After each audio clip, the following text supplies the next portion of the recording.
I think that your perspective of what you bring is so, like, a lot of people can't even fathom being in that position where you're like literally any messaging that goes through us, and it's like it can be exhausting, I'm sure, in a year like this, but how you like kind of can keep track of what's important and how we prioritize. And I think your structure too that comes into play really helps you to be able to sort things and disperse them in a way that's impactful to people. So I appreciate you for all that you do.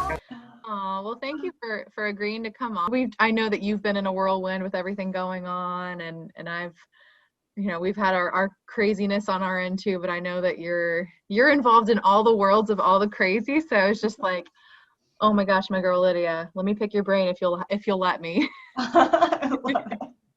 I'm so honored. Like, it's funny for my own, I don't feel like what I'm doing is, anything crazy or what, but when you say it like that, you're like, there's a lot going, and like, there was a lot going on this year. Mm-hmm. Yeah. And I think just like learning about what you do, even before this year, I was always so intrigued, because me coming from the not corporate side of things, like coming from the hotel, I was always like, what does corporate do? Like, what are all, like, there's so many people that work at corporate, like what all needs to happen for an organization to run? And then I think when I got to the corporate side of things, and then having met you too, I was like, there are so many things that are like just well planned and well timed and well executed, but it takes like the considerations of all the different parties, of who's sending, who's receiving a message, and who, what comes next after all those timelines and everything. So I think that just like learning about your world, I was like, this is fascinating, because there's a lot that goes into it. I appreciate that. It's funny when when you do your own job, it doesn't seem like it's interesting or anything, but it's like validation from the outside. You're like, you have an interesting job. I'm like, oh, cool. I hope so. Let's see. It was super fascinating. And I wanted to talk to you at the end of the year as well. I think it worked out the timing of this conversation, because I think we've really navigated through a year where communication is critical, right? When you think of all the different ways we've received, like local communications, national communications, and then of course in the workforce as well, there's just been a year of really acknowledging the importance of the timeliness of messages and how the messages can be received, and making sure that everybody's just well informed of all the things that are going on this year. And then when I think of kind of your world and communications as well, it's probably just been a year of all years to navigate through something like that. So definitely wanted to pick your brain and ask you a few questions about that, if you don't mind. Absolutely. Yeah, I'm here for it. Ready. Awesome. So let's start with this, Lydia. And I know I briefly mentioned to our audience that we work together, but I'm curious to know, because I don't think I know really how you've gotten into communication. So if you could tell me and our audience a little bit about, what you studied, and what enticed you to get into what you do now, and what you did previously as well, a little journey for us. I kind of took a circular route to communication. So that wasn't my plan in college. I went to Ithaca College and I majored in English. I was undecided, and it kind of felt, I was taking a lot of different classes. I knew a lot of different things I wanted to do. And I was in an English class and I was like, this is my people. These are my people. Like, I was English lit. I was like, this is where I want to be. And then I was like, what can I do with an English degree? And I knew I didn't want to be a teacher. Interestingly enough, I was like, oh, it's not for me. And I was like, what else can I do with an English degree? And I found out about publishing. And then I was obsessed with publishing. I'm like, I'm going to be a book publisher. I'm going to be an editor. Like, that's what I'm going to do.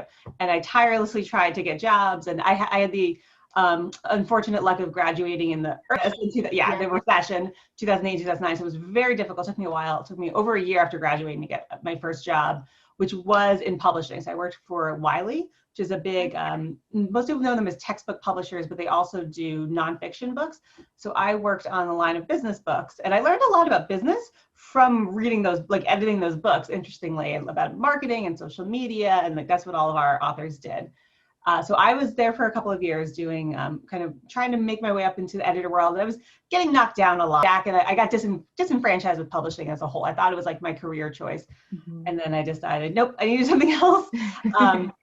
And so I circularly, to get to where I am now, was I was doing publications coordinating for a small finance company that wasn't a great fit. And I was looking for something else.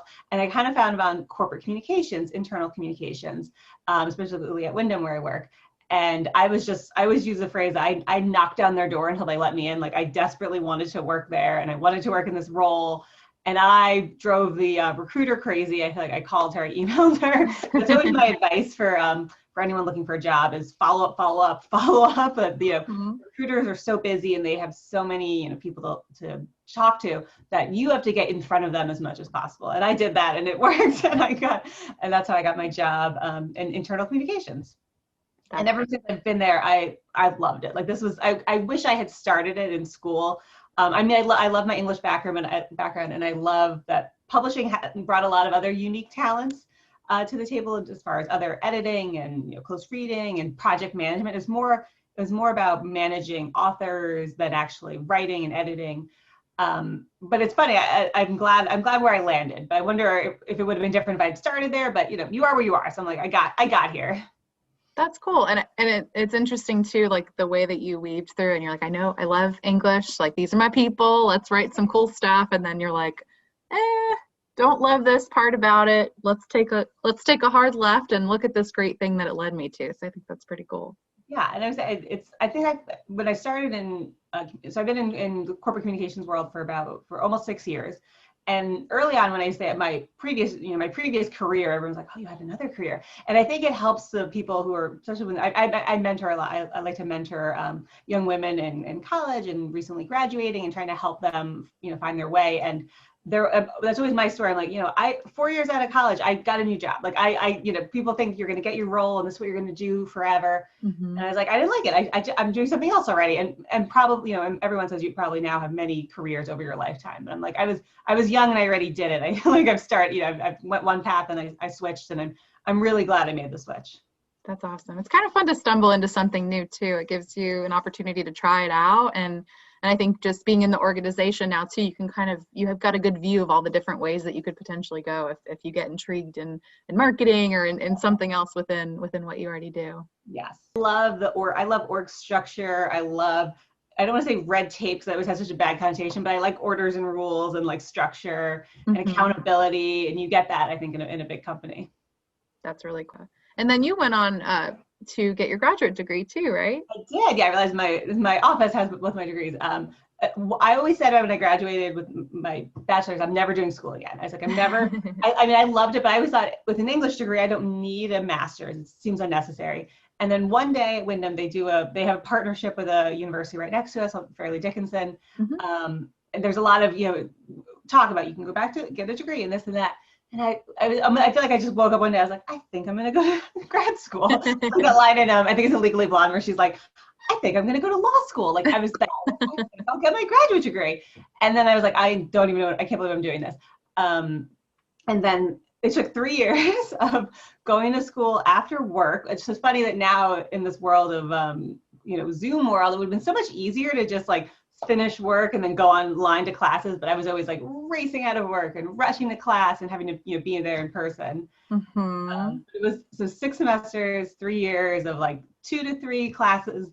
I did 3 once and that was a bad idea, so mostly 1 or 2. It was between working and working full time and then going to school. It's a lot. And when you signed up for it, you're like, yeah, I have all the time in the world. And then you're like, holy cow. Yeah, I'm always like, I don't know how I did it. I feel like I wouldn't be able to do it. But like when you're in it, you carve out the time, just like with anything. Like, I'm always like, I don't know how I did it and found the time. And now I don't think I would find the time. But somehow it does always work out. It's funny. Yeah. Are you glad you did it in hindsight too? I am. Yeah. I feel like I learned a lot of good skills since I hadn't done the communications. So it's in the master's degree is in corporate and organizational communication. And what I learned, so FDU has an awesome 5-year program where they build in their, after 5 years, you can get your bachelor's and your master's. And so because of that, most of the students were in that program. So I was a good, 10 years older than everyone. But I felt like I was supposed to be there because I developed these relationships with a lot of the girls in the class. And I felt like I wanted to mentor them. I wanted to give them my advice. And yeah. I was like, wow, if I had been in a 5-year program, I would have been done right after college. So I was like, I love that for them that they can do that. And I built these great relationships and I was like, maybe that's why I'm supposed to be here. This is my purpose here. That's cool because you were probably learning stuff that you're like, I'm already applying this. Like I actually applied that this morning, Yeah, and yeah, having exactly. It was a lot of like real world, like I could give them exact scenarios. I'm like, here's what I'm doing at work, and here's how it applies here. It's like, right. yeah, and I feel like I took it more serious. Not that they didn't, but I remember being in undergrad, and you're just trying to get through. But when you go back to school, and you're putting your own money into it a little bit, you're like, you're definitely more like, I am doing this because I'm choosing to do this. I'm investing my time. I'm going to do everything I'm going to do, as Mhm. opposed to kind of like getting, skating through to get done. I think that's really cool. And I always encourage, and I try to encourage myself too, if there's ever an opportunity to commit to something like that's going to help develop you. Because I think oftentimes, like you said, you took 6 semesters, and that was a grueling process, I'm sure, to get through some of those long days that you look back and you're like, wow, I did that. And here's all the things that it's going to help me in my future with. And it doesn't always have to be a degree, right? Like Right. right now I'm doing a coaching program and it's a 12-week, I actually just got off the call. Yeah. And it's like exhausting me. Like she is making me dig for a better answer. She doesn't like the one I give her. And I'm like, oh. But it's good stuff. And it's like, man, if we could encourage ourselves more to say, okay, I haven't done something hard in a while, or I haven't maybe stretched or flexed in a big way that's going to help me personally or professionally. So I love hearing your experience there. I love that. That's, yeah.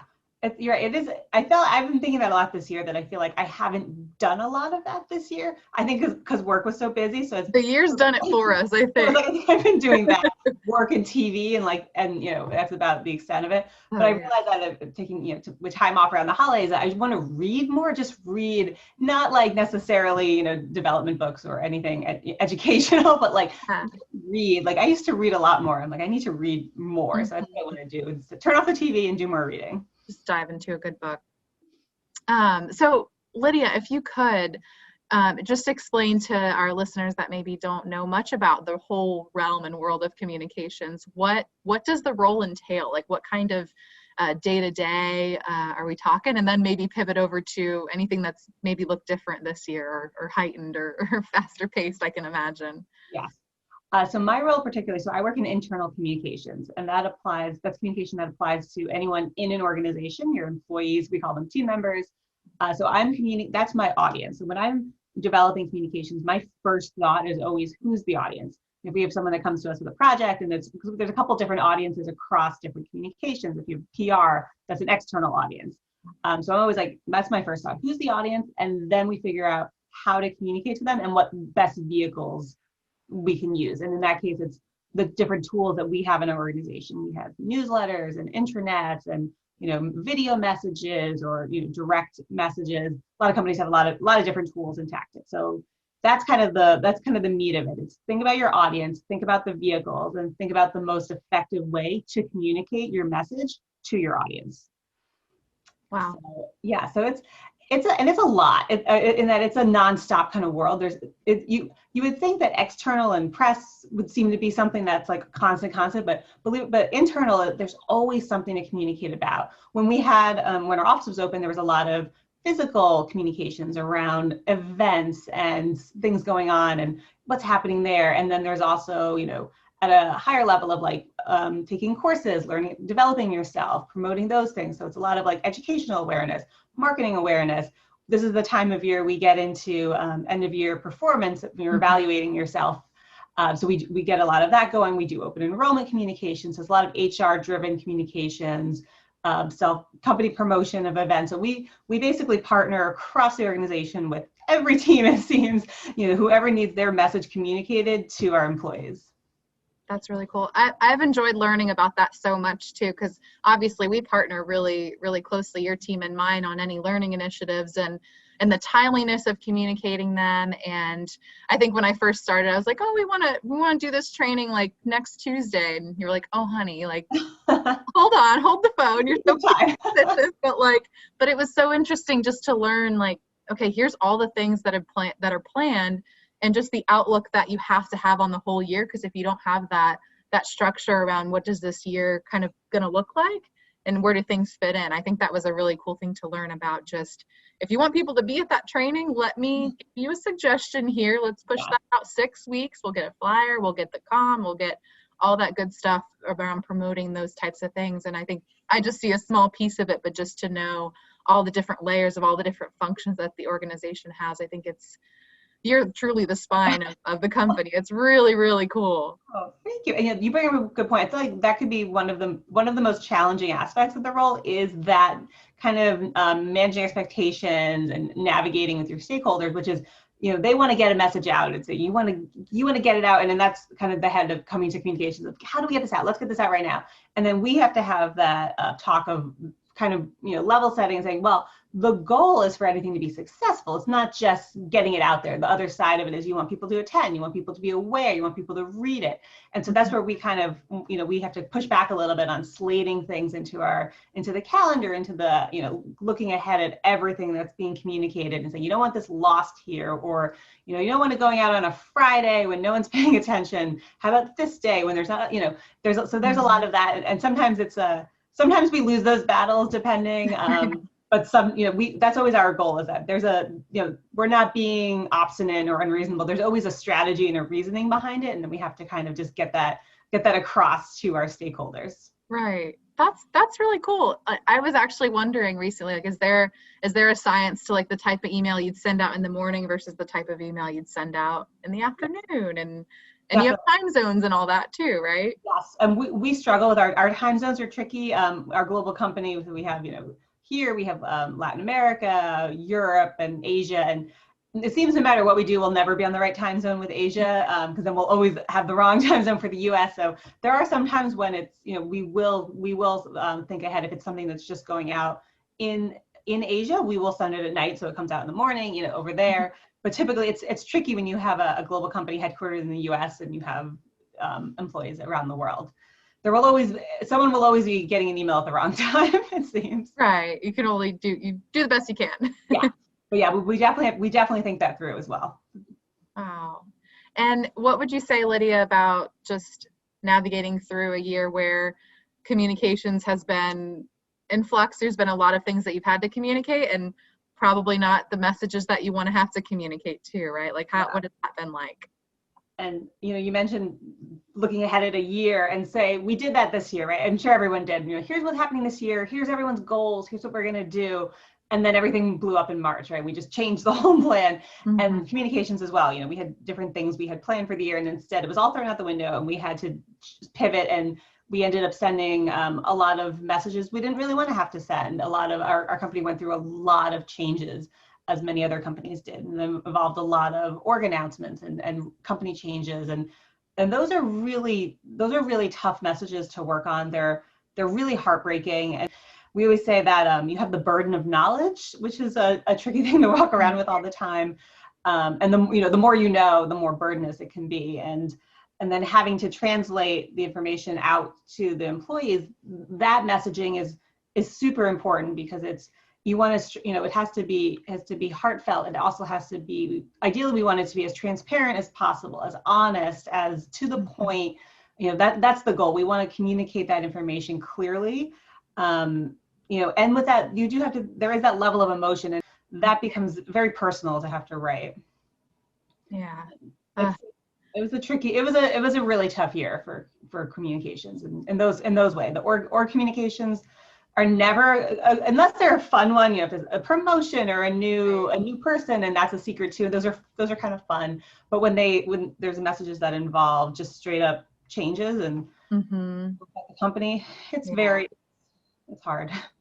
Yeah, and we're just so hopeful that just with the latest on the vaccines, and really bouncing back really nicely. So it's just, we maintain that hope, and I think to your point too, it's like any other year that could possibly cross paths with you, Lydia, you'd be like, that's cute. This year thinks it's gonna like be difficult. You were not 2020, so like take a step, like I got this, like so I think that I hope that we can all find that silver lining in some way to say like, what a doozy, but also I maybe have seen it all now. I'm gonna knock on wood, but holy cow. Right, we made it through. Yeah.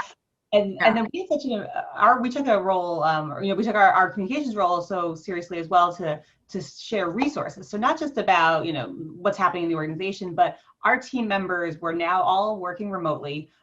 which was new for everyone. We had just rolled out Zoom a month before. Coincidentally, that worked out really well. So everyone's still learning that, still being home, trying to figure out things. So we set up on our intranet resource pages of working remotely. We partnered with Learning and Development on thriving remotely, and a lot of resources, as well as practical, COVID related ones, and from our medical providers and different things like that could help our team members and their families. And we wanted to make sure that information was shared as constantly as possible. Those first couple of weeks that we were all home, our newsletters were predominantly filled with remote resources, COVID resources, information on our office closures, and it was very like tactical, practical information. Yeah. And I think, like you said too, just like current information too, because things were changing so quickly. What we thought we knew wasn't so the next day or the next week. So. It was a lot. Yeah, I feel like now, reflecting now on like March into April, and it was that constant change of like, this is what we're announcing now, and now it's this, and now here's the new regulations at our hotels, and now it was a constant barrage of no one knew anything because it was also new. So everyone knew as much as they could.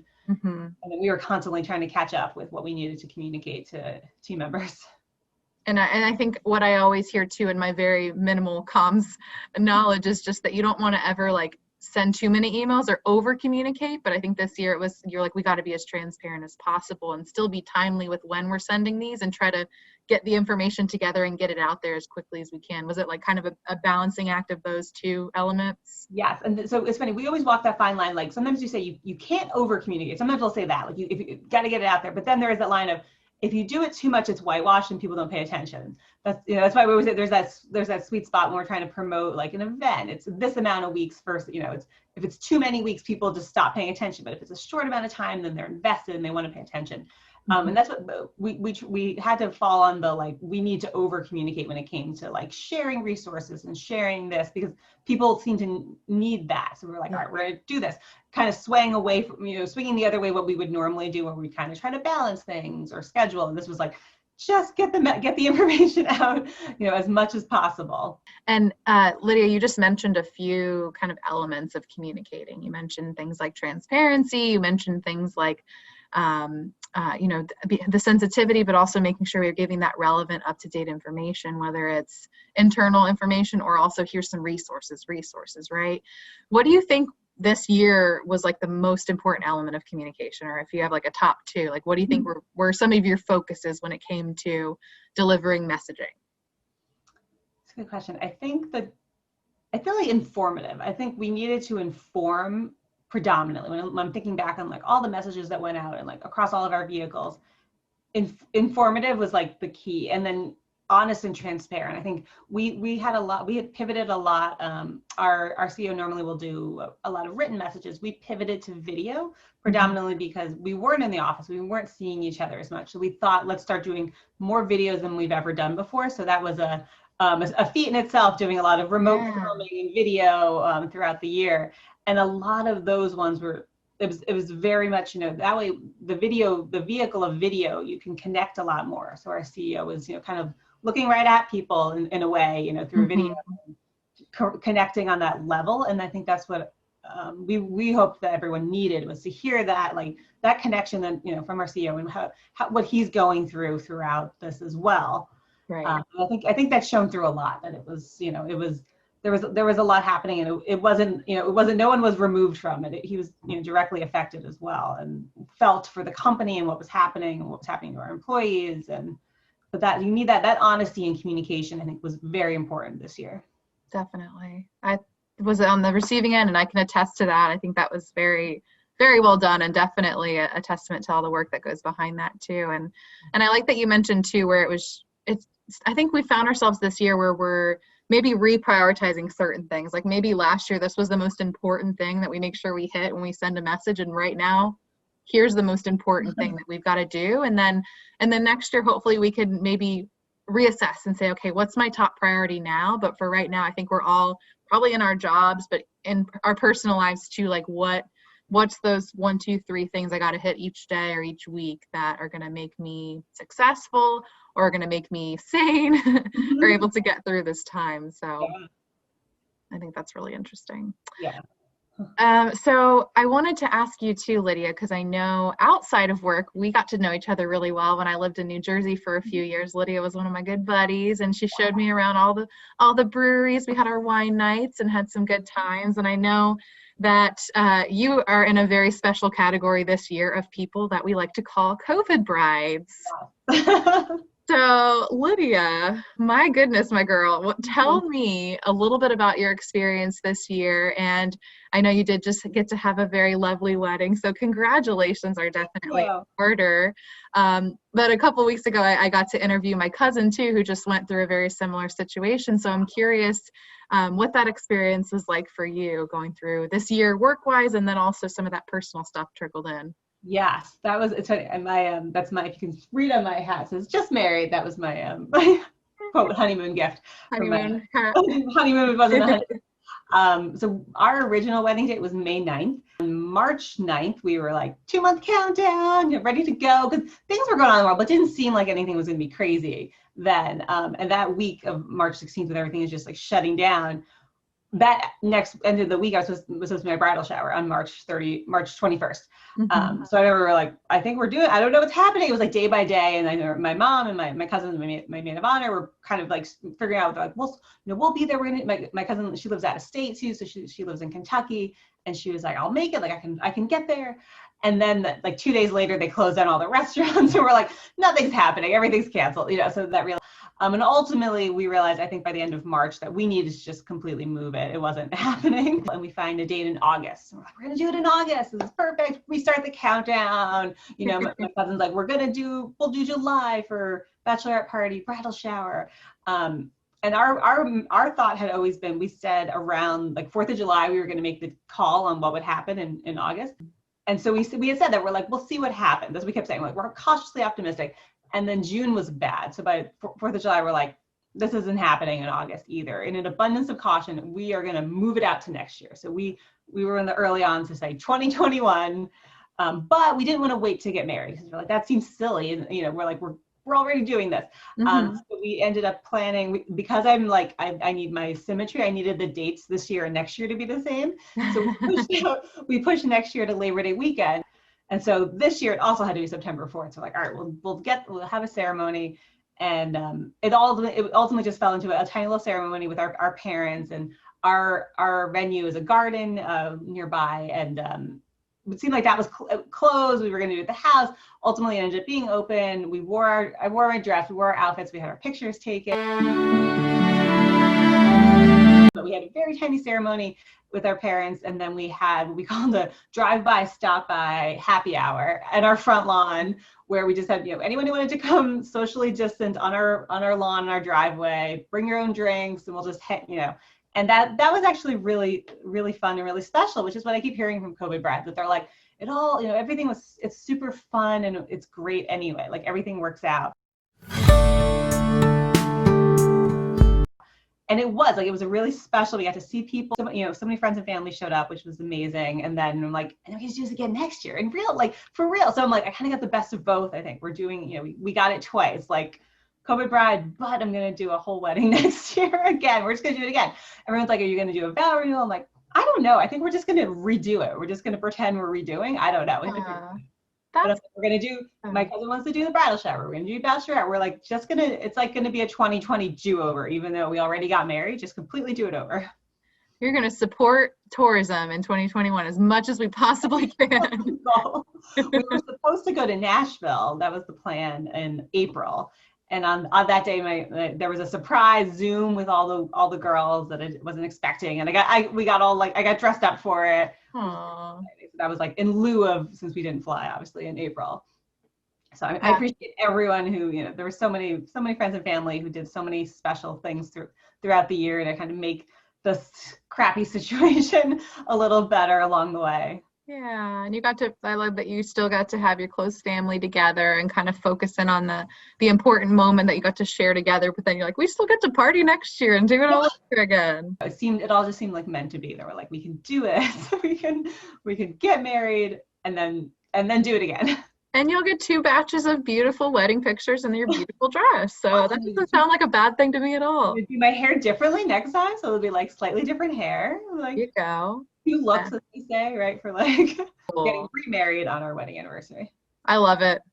I love it. And I know that you talked before how you're the plan and the structure and the timeline and Yes, all out the window.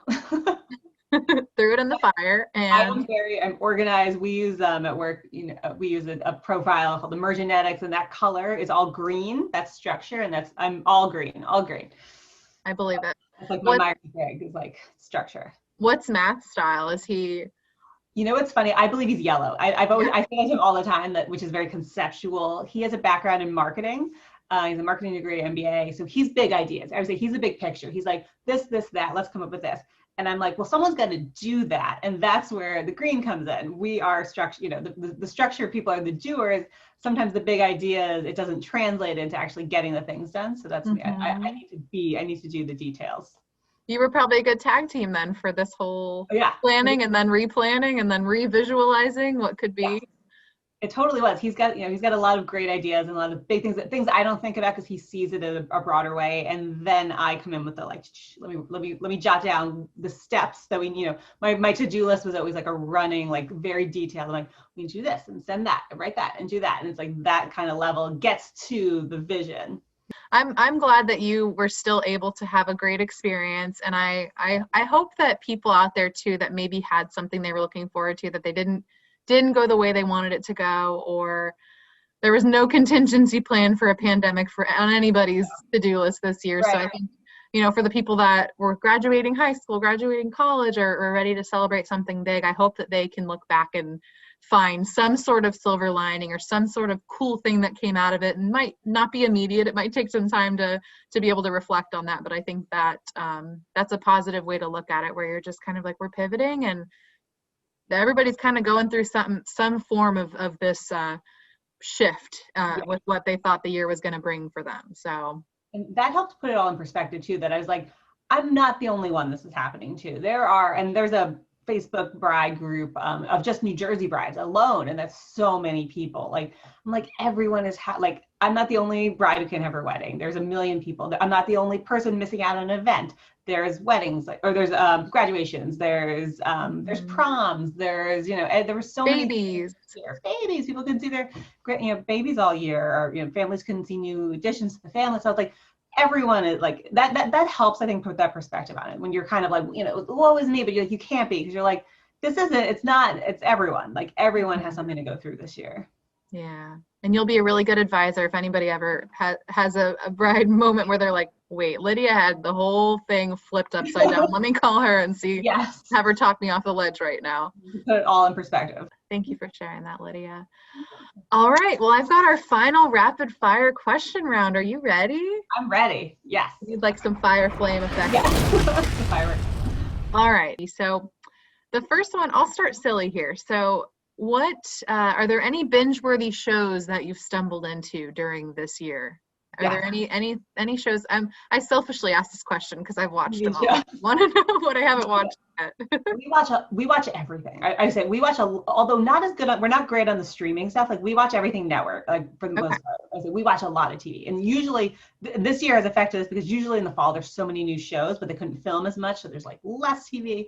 But our best binge-worthy ones where we were really late to the game on Schitt's Creek, which is blown up like crazy, and rightly so. It is the best thing I've ever seen. Like, it is so quick and it's sad. There's 6 seasons and they're short and they're quick episodes, and when it's over, you're like, I feel like there's a hole in me. Like, it's That's why I haven't finished it yet. I'm on the last season. I'm like, I'm not ready. You need to watch. Everyone I always watch, like, there's a Netflix documentary that they did like while filming the 6th season. I watched that because I'm like, I needed more. I'm like, we just needed to watch more. Oh, it's so good. Don't finish it yet. It's so good. There's so much new TV out there, and like, there's so, like, I feel like we're overwhelmed by, like, we're looking on Netflix. We're like, we can watch this, we can watch that, and instead what we did was we rewatched old series this year. We went back to some of our favorites, which is New Girl, which is a show with Zoe Deschanel, like one of our like favorite shows of all time. We watched the whole series again in the last like couple of months of quarantine. And making our way back through Community, which was another like underrated one a couple years ago as well. Yeah. We haven't decided, but I'm like, there's so much new TV we could watch, but we're just gonna rewatch the shows we know we love, I guess. Community's one I've been meaning to start. I'll have to watch that one. It's a trip. It's quick too. You have to and the more we miss stuff, I feel like you're watching it again, you're like, oh my God, it's such a subtle joke. Like it's really well written. And it's Chevy Chase, right? Isn't it? Christmas Vacation's my favorite holiday movie. I say no more. I'll watch it. All right, let's see. Next question. So what are some things that you do, Lydia, to develop yourself? I think that on this podcast, we talk a lot about having kind of that growth mindset where I want to continue to learn and grow and explore. And I'm just curious for you, is it books? Is it podcasts? Like what kind of things do you do to keep developing yourself? I think it's definitely books. Like I said, I need to read more books. I always have plans to take more like online courses, and maybe that'll be my like professional resolution for 2021 is take the courses. I have so many of them flagged about communications and leadership style and developing those skills. And I really want to take them, and maybe this is the year I will actually. I feel like I always have these plans, and then a pandemic comes and then throws off the whole year. But that's my plan, is to take a lot more like online courses, and maybe even. I feel like I would say I'm not a podcaster. Like I had to look up to like find your podcast and learn about it. And now I love it. But I need to, there's so many podcasts I feel like I could get into. So maybe more virtual learning. I'll still do book reading, but I need to do virtual learning too. Little blended approach. Yeah. It's funny that you said that too, because I'm writing a podcast episode on how to be a podcast listener, because it took me a while to get into it, but now like I subscribe to certain things, and like in the morning I have to start with this guy. He's going to get me started off right. And then if I'm being silly in the afternoon and I want to laugh, I'll listen to this one. Like it's a whole like the vibe of the moment, and I'll pick one. So I'm actually going to do like a short little episode on that. So I think I need that, because I mean I had a short 10-minute drive to work, but I always listen to the radio program out of New York, Elvis Duran. Yeah. And I sometimes, so I when I'm running, sometimes I'm listening to that now, but I don't hear it every day. So I'm like, I'm missing that. And instead I was just getting bombarded with like news stuff. Like I'll have like the Today Show. I love that. Right. I also get I get the New York Times like summary every day. And I read, that's like I start my day, which probably isn't always good. Like I like being informed, but the information is so down most of the time, especially like the whole year. So I'm like, I want to always be informed, but maybe I overdid it this year. No, I feel you on that one too. And I miss my commute, because that's when I kind of started really getting into the podcast. I would like have just enough time for an episode of something. You kind of leaded me into my next question too. So you mentioned that, you used to listen to Elvis Duran in the morning on the way to work.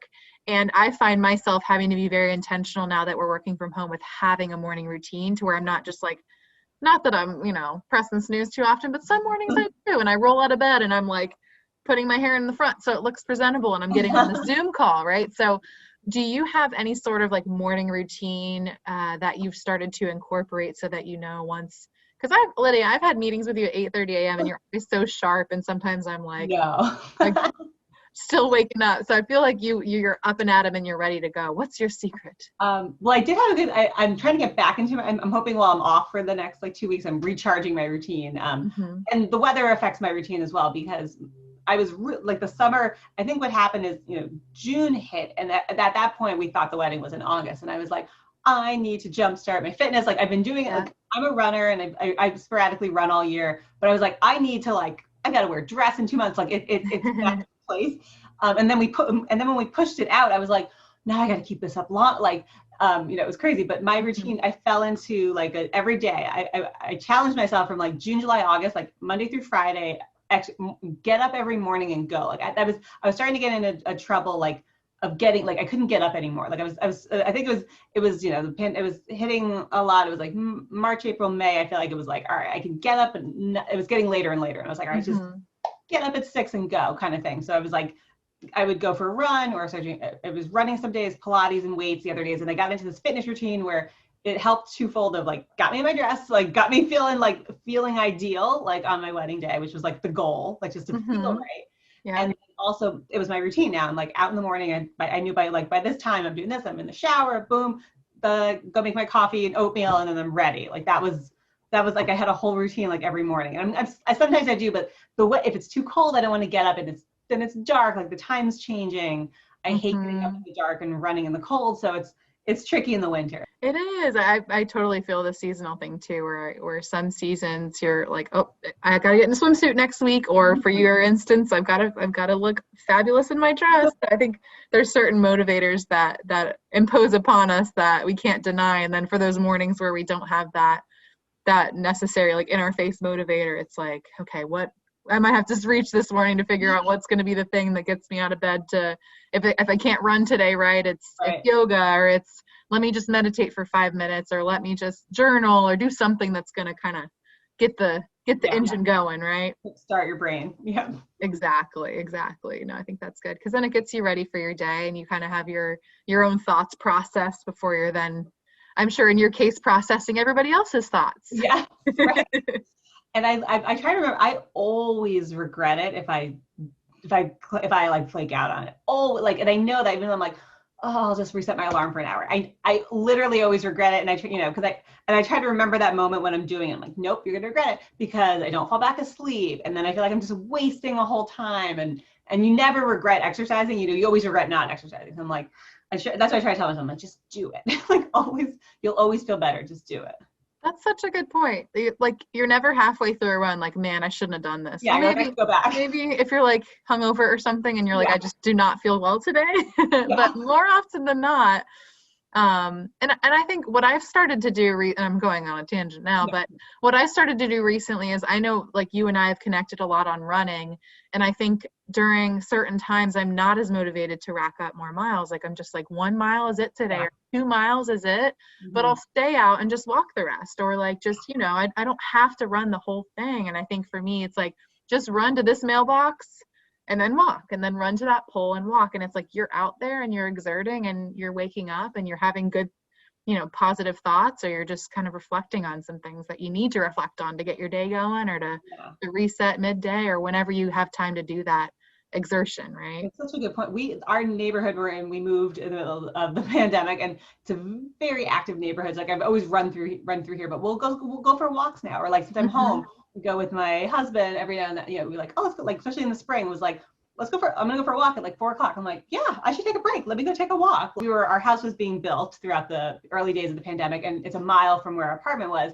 So we did a lot of walk to the house afternoons. Like, that was our spring of like, let's just go take a walk. Let's see how it's looking, and like go back. Like, it was like a nice little, like, I feel like I've done more walking this year than ever after being a runner all the time. Like, finally now, like, going for walks a lot too is also a good value of like just being outside and doing something. Just give yourself something at the end of it to look forward to. We get to see our house coming up. Let's see the progress, right? Watching the progress. That was really fun. The like, luckily they were able to keep working throughout, and they couldn't take on new business. So we were the only house they were working on, which was wild. So it was like March, April was just like super fast, like crazy house building. And then by May, we were able to move in, which was like a couple months earlier than we'd even planned. So we're like, it's the one pandemic thing that went well, was that we moved into our house earlier than we planned. And you got the early move, and not a lot of people get that.